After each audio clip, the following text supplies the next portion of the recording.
Maayong adlaw kanatong tanan. Kung naman galing ko'y title ani akong istorya sa inyo karon, mo ni siya. Whoever can be trusted with very little can be trusted with a lot. Nakoy pangutana ba? Ado na ba higayon nga matingala ka nganong dili nato gakakuha ang ato ang mga gusto? Ang ato ang mga ginaampo sa Ginoo. Kanang mag-wonder ta nga dugay naman unta nato ni gihinam-hinam o galuhod-luhuran sa Ginoo apan hangtod karon wala pa gihapon. Kung usa ka sa guilty ani paminawa kini akong istorya sa karon. Sa pagsulat na ko aning akong ginaistorya sa karon, kamulok ko gaka-guilty sa akong mga gipangbuhat. About sa unsa man ni? Katuo ko nga kung suod gyud ta kabalo ko nga gisaligan mis Ginoo og gamay nga negosyo na diri karon. Mao kini ang nice Juan Silogan. From the name itself, ga-serve me og pagkaon mostly pang pamahaw. Pero pwede pud gud siya kanon any time of the day. All day breakfast meals kumbaga. These past days, o katong past days akong pagsulat ani o sa mga ninglabay nga mga semana lang, nakabantay na ko nga murag ikadaghan nami nga late makaandam sa silugan. Madugay og mata, busa madugay og ligo og prepare. Madugay og adto sa silugan, anhi diri silugan, maong madugay sad og pagpangabre. Gina-share ko kini dili isip pagpakaulaw sa akong kaugalingon, isip negosyante apan gina-share ko ni aron kamo nga gaplano og negosyo o gatrabaho adunay makutlo nga bisan gamay lang nga pagtulunan base sa akong nagian. Mora to'y akong nabantayan pero dako kayo siya bagting sa akong alimpatakan. Makagilty. Kana bitaw ma-feel nimo nga gisaligan kag butang pero wala nimo natiman og tarong. Wala man ka nagbinuang pero wala nimo na push ang potential sa imong kamulog at timanon nga negosyo o trabaho. Og diri ko na-remind sa ako ang gituohang prinsipyo sugod pa sa una. Mao kini ang prinsipyo nga ang masaligan sa ginagmay, masaligan sa dinagko. Nakuha ko kini sa Luke chapter 16 verse 10 nga miingon, ang tawo nga kasaligan sa gagmay nga mga butang, kasaligan usab sa dagkong mga butang. Ug ang tawo nga limbungan sa gagmay nga mga butang, limbungan usab sa dagkong mga butang. Na-embrace ko ni nga prinsipyo, sugod atong nabasahan ko kini atong kamulo ko gatrabaho sa akong una nga trabaho. Ako nagsugod isip ko sa ka-job order employee. Mabutang na gud nga okay na gihapon para sa usa ka ulit tawo, pero ako aduna pud gyapon ko'y mga pangandoy nga dili lang magpabilin ato nga posisyon. Dili tungod kay dili ko ganahan ato nga trabaho apan multi-potentialite lang yun ko. Kanang tawo nga dagkag interes o dagkag gusto buhaton. Multi-potentialite. Share ko na sa inyo pohon unsa ang multi-potentialite. Anyways, bisan pa man mabutang gamay na to akong sweldo ato nga panahon na kumpara atong gakadawatan nako sa karon ay atong mga niaging bulan kay lahi nun pulong trabaho karon nakaingon gid ko sa akong kaugalingon nga magtarong ko ani akong trabaho ron bay aron mai-level up ko sa akong Ginoo. Nagtuo man gud ko nga kitang tanan giatagan og trabaho sa Ginoo. Kanang giatagan tag something nga tuang atimanon aron pag matarong nato to iyang gihatag sa tuwa, hatagan na pud niyag mas dako pa. Kay lagi ang masaligan sa ginagmay, masaligan sa dinagko. Kitang tanan adunay murag garden nga kun maatiman nig ayo, hatagan ta niyag mas luag pa nga garden. Take for example gani. Kana bitong naa kay ipatrabaho sa uban, kanus aka ganahan mohatag og mas dako nga trabaho sa iyaha, di ba? Aya ra og makita na nimo ang iyang tinrabahoan. Kung makita nimo nga maayo siya moatiman sa gisalig nimo sa iyaha, kung makita nimo nga honest siya sa gipatrabaho sa iyaha, kung may baluan nato nga gibuhat niya ang angay buhaton bisan pa man gamay pa ang iyang trabaho, ug kay nakita man nato nga kabalo siya moatiman ug ang iyang kapabilidad kay sobra ras naa sa iyaha karon, dungagan na pud nato kay maayo man siya. Ba, dili dungagan aron palisod-lisoron siya. Apan dungagan kay masaligan siya. Nga imbes mo kuha kapag laing tawo mo trabaho ato dayon sweldohan nimo, why not siya na lang? Dahil ang iyang sweldo, imo na lang patasan. Busa, nakoy istorya sa inyo ha. Nakoy duha ka kaila.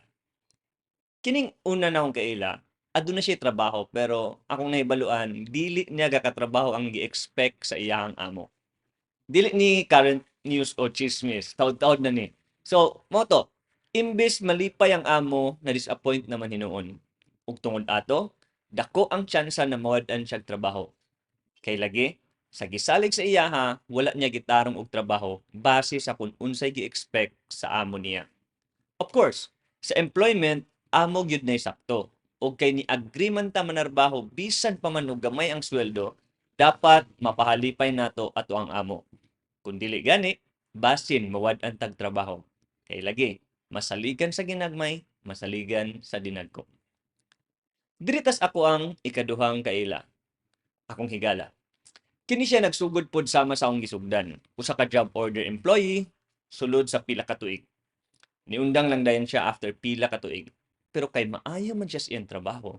Dili unta buyan, pero kay maayo lagi siya sa iyang trabaho, siya gipagbigyan.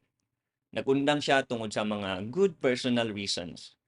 After mga isa ka tuig, nabakante na pud ang posisyon nga iyang gihawaan ug kay maayo man siya sa iyang trabaho, gi-contact siya if gusto pa siya mobalik. Nibalik siya. Giayo na pud niya ang iyang trabaho hantod sa naay opportunity mag-level up sa iyang trabaho isip usa ka magtutudlo. Bisan pa man aminado siya nga dili niya linya ang pagtudlo tungod kay gamay iyang experiences niini, again, giayo na pud niya ang iyang trabaho. Gitun-an niya og ayo aron mo improve siya og ma-deliver ang iyang trabaho.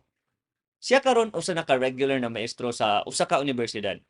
Ug aduna siya mga dugang nga responsibilidad isip usa ka manager sa hotel and laboratory. Kining tanan tungod kay giayo og gitarong niya ang iyang trabaho. Giayo og gitarong niya ang iyang garden. Siya nahimong masaligan sa gagmay hangtod sa gisaligan sa dinagko. Og plano unta nako pangalan akong higala dire pero ato lang ipabilin nga sekreto aron ma-curious mo. Anyways, kung kato siya makapaminaw ani, makabalo na siya nga siya ning akong ikaduhang maayo kasaligan ug buutan nga higala. Di ba? Trupa? Kita ninyo ang differences sa akong duha ka kaila. Ang usa posibleng mawad og trabaho ug ang usa sigig kadungagan ang trabaho. And more trabaho, more sweldo ug pagsalig sa amo. Malipay ang amo og puhon ang pabor maanaa kanimo. Mahisama na dayon ta sa katong first slave sa istorya sa Parable of Talents. Ang first slave nga masaligan sa gipatrabaho sa iyaha, gidoble ang gihatag sa iyaha. Ang ikatulong slave, imbis gamay ra ang iya, gikuha pa gyud sa iyaha. Mao ganing sa pagkadawat nako ani nga pahinumdom sa Ginoo, nakamata ko og ayo. Akong ginuna ang mga gisalig sa Ginoo sa akoa. Akong kaugalingon, dapat healthy and fit. Ang negosyo, dapat mulambo. Ang akong trabaho, dapat matrabaho. Ang mga gamit, dapat magamit. Sama na lang aning akong mikropono, camera, na pang video nga gamit, dapat magamit.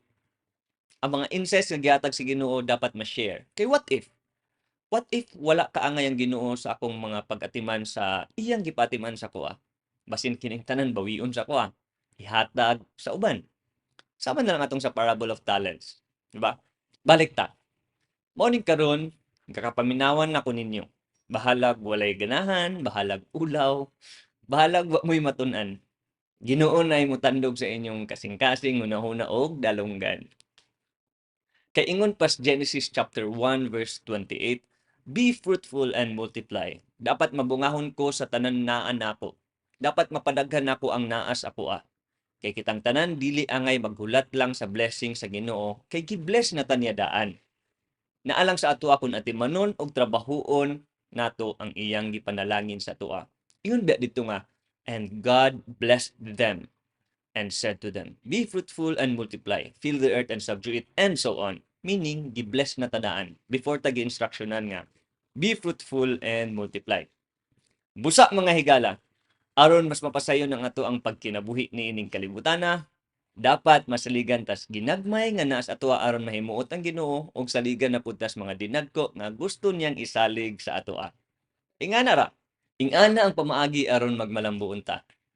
Anyways, kinsa man po'y mabulahan kung magkugi og masaligan ta, di ba? Kita ra man gyapon. Busa ka na lang sa karon, dalay ko ng Dios.